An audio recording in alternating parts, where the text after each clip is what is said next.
Hi, this is Luke Slater, and I'm going to be talking to you about not only the creative process with the new LB Corp album and Planetary Assault Systems album, but generally some of the madness that occurs in this studio and the messiness of creation and getting to an end point of finishing. And I hope you enjoy the ride. Right, so what we got here is basically my little experimental area. Because I'm quite into little boxes, as you can see from this, a lot of the time I tend to bring stuff in and out of this little area just really to experiment on it and see what noises I can conjure up. So at the moment I'm kind of in mid-prep for a show I'm doing with Speedy J in Paradiso in Amsterdam called Store, which involves me bringing what I want to play live for the show. So this is why this lovely little thing's sitting here right now, and also this completely bonkers motor synth Mark II, which maybe you cannot hear whirring away in the background. It's actually quite a nice sound in itself, really. I have to sample that. Anyway, so yeah, a lot of the time I just sort of, rather than going into a studio with a set kind of production idea of how I'm going to accomplish something, I'll literally sit down anywhere really, whether it's with a laptop or little machines, and just mess around on them. So this is all theoretically synced up at the moment. So on the laptop I've got a couple of things running, like this is a bit of the live show, the Planetary live show, which is just picked a couple of parts that I use in the live show. Can even get that. I'm not sure where that kick's coming from actually. No, it's not coming from there. Alright, let's just get rid of the kick. So I've got some bells there and everything's synced up. Got a bit going on the Electron here, so I really like the way you can fiddle around with the drums on the Digicat. So that's really cool. This is just something that's running on the. Let me get rid of that bit. That's just something I knocked up on the machine.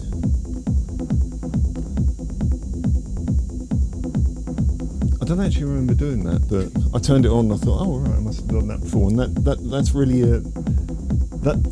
that's really a way I work a lot. So I'll just fiddle around with something, come up with just a little pattern like that, and not use it for about 3 or 4 months, and then I'll turn it on and go, oh, okay, maybe I can do something with that. So it's got quite a nice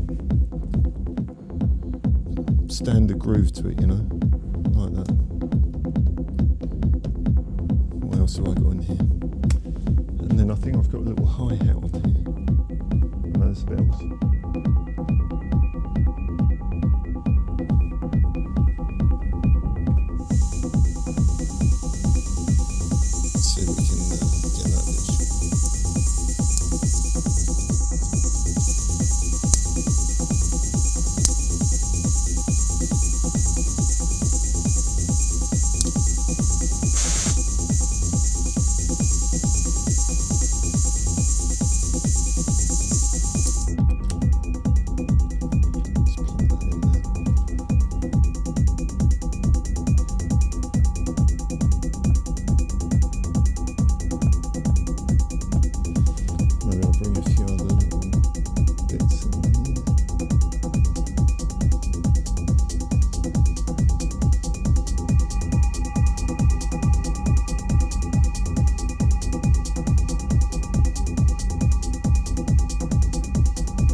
So yeah, there's a few things running there. I'd probably sit here for quite a while thinking what to do with something, so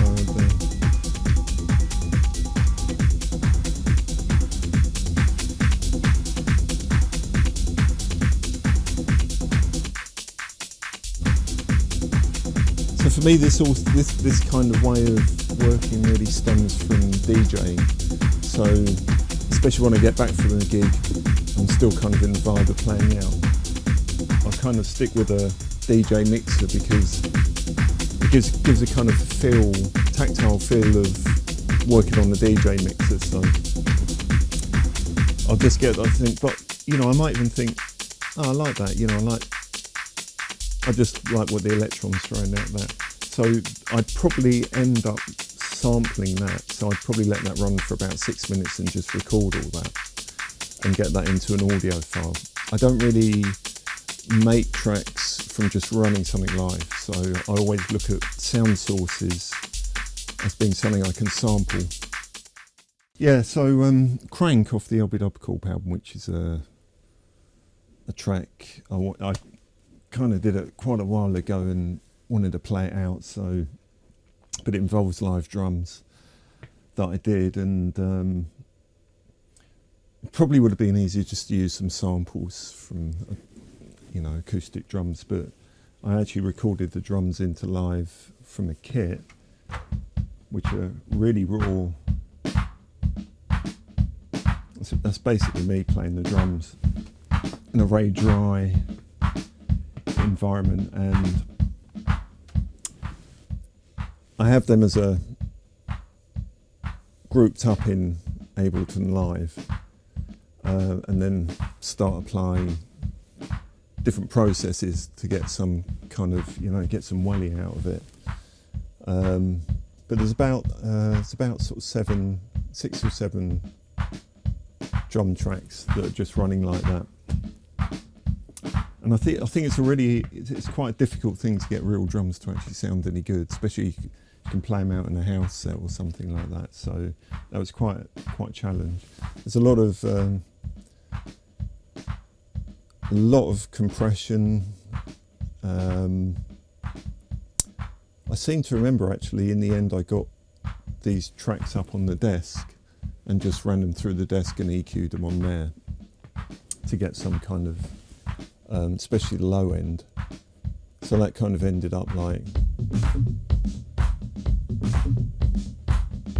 this, which had a bit more weight to it. Once I got that, I knew there was like a basis for something I could play out, so it's really just a case of doing something with the track.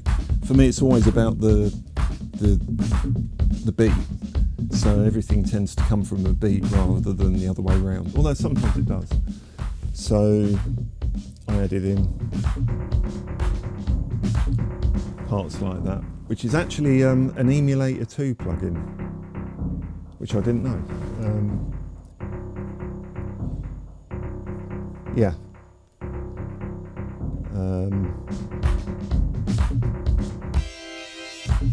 Well, that's the string section.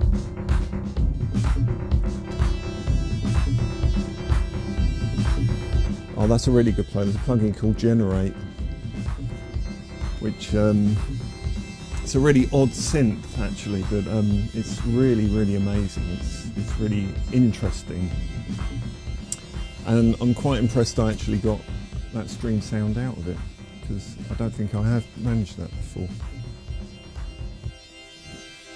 It's got really nice.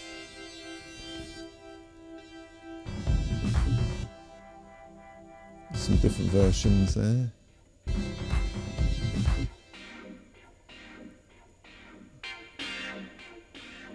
Some stabs from Generate as well.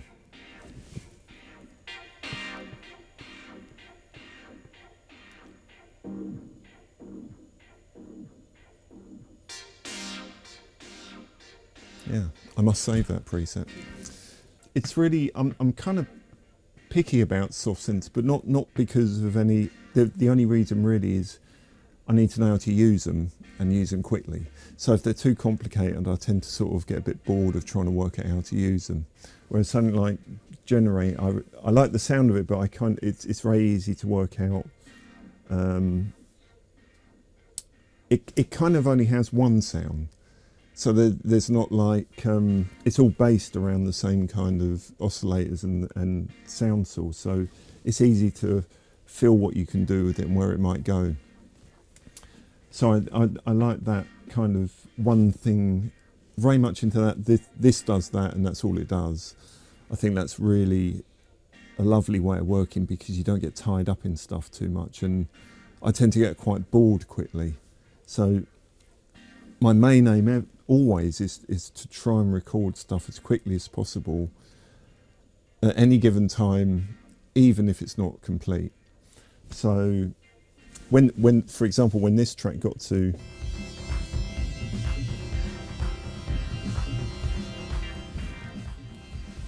when I had all those elements, which is basically the beat,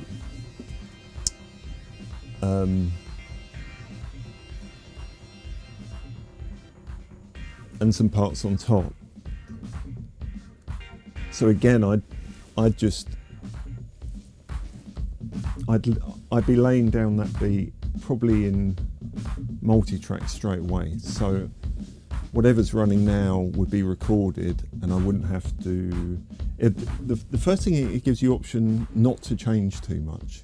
So if something sounds good, just record it, and then you don't fall into that slippery slope of thinking, oh, that's all right, but maybe that hat could be a bit louder. You kind of commit to it really, really quickly. So I would have laid down that, and then I would have laid down all these strings would be straight away laid to audio. Probably over quite a few minutes, and then I'd mess around with this with a controller or something and just different effects. So I had like sort of 8 minutes of this, but different versions of it, and then take that and do something with it. But you know, even sitting here now, you know, if we got that in, it's because always the temptation to start layering stuff immediately. So I'd easily go down that rabbit hole now of taking the Krank beat, but then thinking, what can I do to that just to make an edit or something, you know, to use playing out whatever's working. Yeah, it's had a kick in it, you know. It's changes the idea a bit.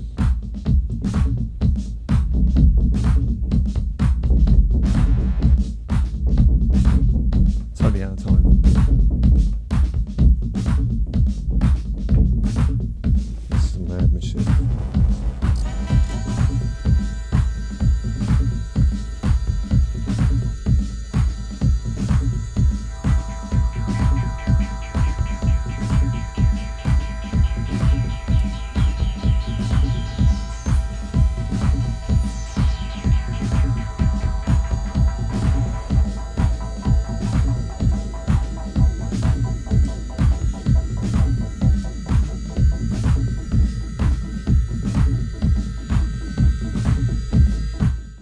So some of the gear here, I mean, it's quite, this is all pretty much high-end gear, but they all tend to have specific uses for what I do. I don't use everything at once or anything like that, but I know exactly what each of them is capable of. And depending on what I'm doing, I'll use different things. So here's a rack of Poltecs, which only really ever get used on complete tracks. I don't think I ever put anything through them other than that. And if I have a track and it's really quite sharp, or it's got a lot of mid in it, or really some hard attacks, there's a lot of mid-range, then I usually process them through this, because it immediately just adds this kind of cushiony warmth to everything. And actually they sound pretty much the same as the plugins, which is great. But it's nice. It's nice to twiddle a knob as well. And so, if I got a track, for example, one of the last tracks I was working on, I did open it up. Where's it gone? Oh yeah.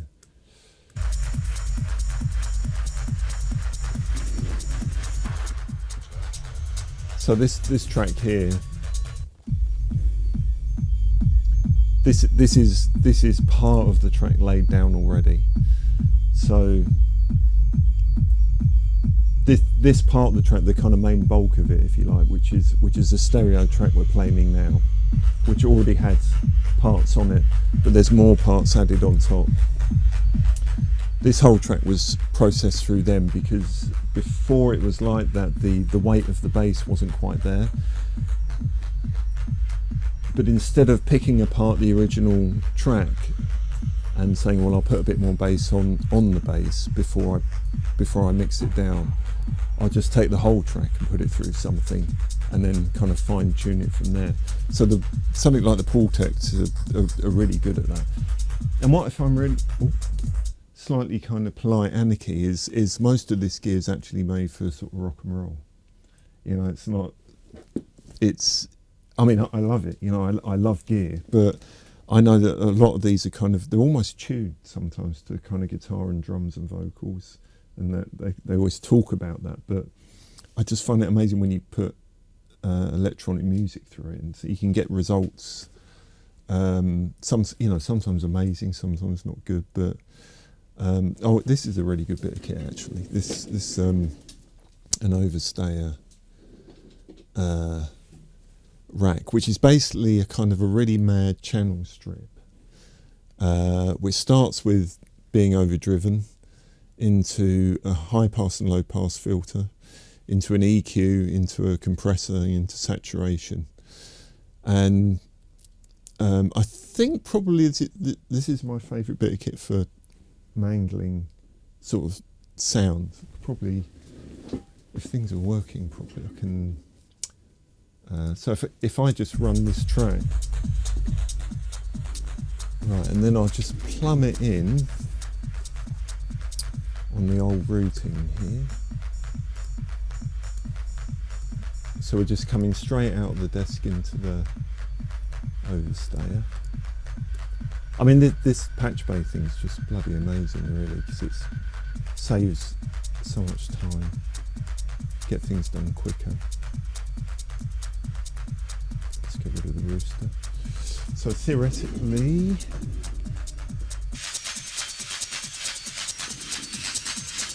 so that's the whole track going through this overstayer. And you can dial in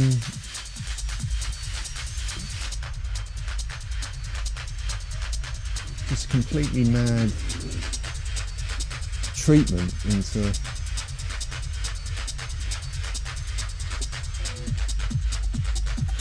let's get that, let's drive it a bit.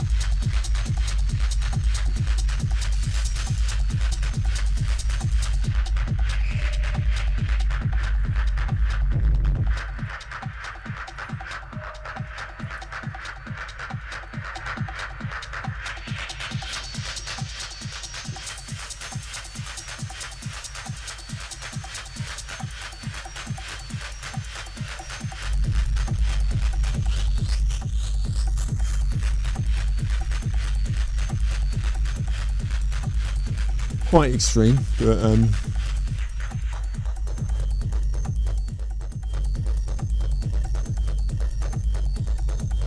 I'd even if I was doing this, I'd sort of want to go back to the 909 actually, and sort of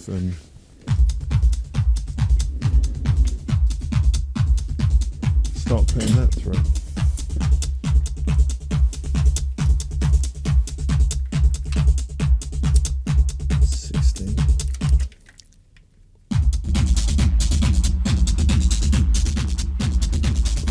That's a 909 through the overstayer.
I always think, like, you know, you can spend days in the studio just having fun and twiddling knobs and making sounds, you know, and it's really great. But when you go get stuff done and you got to get stuff finished, it becomes a kind of a different thing. So I think that's one of the reasons I record everything down all the time is just to have something that is done that I can use later, rather than spending too much time trying to get something exactly right. I don't really like perfection that much. It's nice when things are a little bit on the go and rough and ready.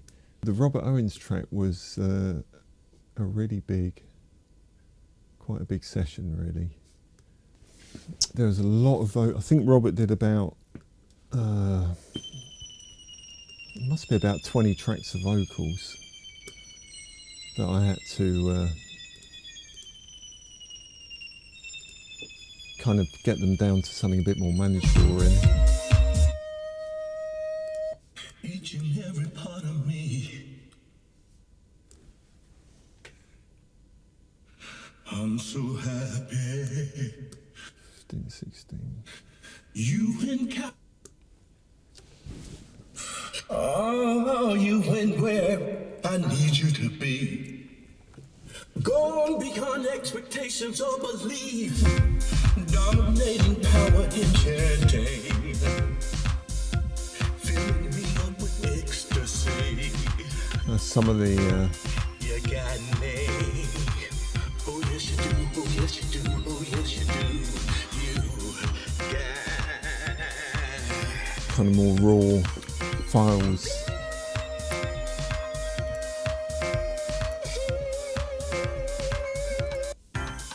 And so that all went up on the desk. So I thought I'd kind of wanted to get really hands-on with it, because it's very sort of, you know, drum and bass, piano, strings, voice. But even in this, like the 707 here, so that all got processed before it went into the track anyway through these. So there's still this element of sort of laying down stuff in that way.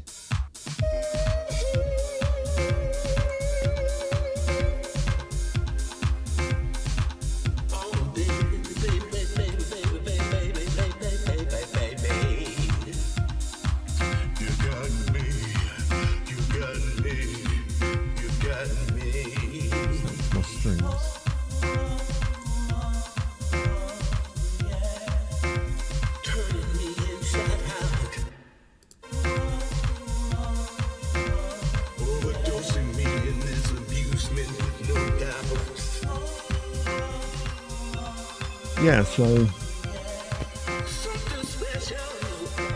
something like that track, that was really sort of old traditional way of doing, which, you know, I used to do a lot, getting stuff up on desk where you had to get on each channel, but it's not so important now. But yeah, for that it needed to go on the desk, and I think there was.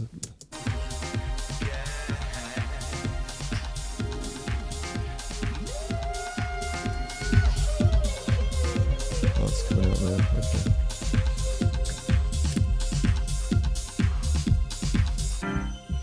Finally, baby. So even when it was finished, there was the bassier version, less bassy.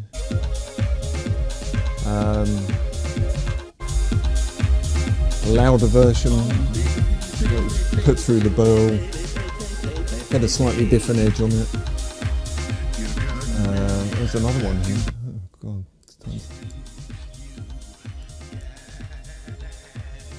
Oh, this is a silkier one through the Pultex, I think. So I think we went for this one. It had a harder edge to it, which went through the burl stuff.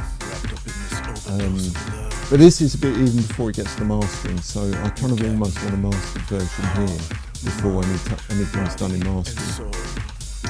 There's always a risk of kind of over-compressing everything and making it too mastered before it's mastered. But I think to get that, I'm really into trying to get that sound of the track and gluing it together before it goes off the mastering. But the trouble is you end up with versions upon versions of the same track and then you can't tell. So it's always handy to, there's a couple of people that kind of sound off a bit like, which one do you reckon? Because sometimes it's impossible to tell. So, a track like the Robert Owens track, that took, that took quite a bit of mixing, getting up on the desk and all the vocals and everything like that. It's handy having it's handy having a huge desk, but I don't think it's really sort of essential for making records or anything. I mean, to be quite honest, I don't think you really need that much to make a record. It's I think you can end up putting too much in a track. I think it's always Brian Eno who says something really good, but he said, what did he say? Like, people really don't need that much in a record, or something like that. And I always remember that saying he said, and I thought it's kind of true when you have an idea. I think the track should just be about that idea. There shouldn't be too many different ideas in it. So limitation in that is something I'm really into, that idea that you take one thing and that is the idea for the track, and don't go too far with that. Don't try and introduce too many elements into it. Just keep the reason for the track the same all the way through. It's a messy process, but in the end it turns out well, I think.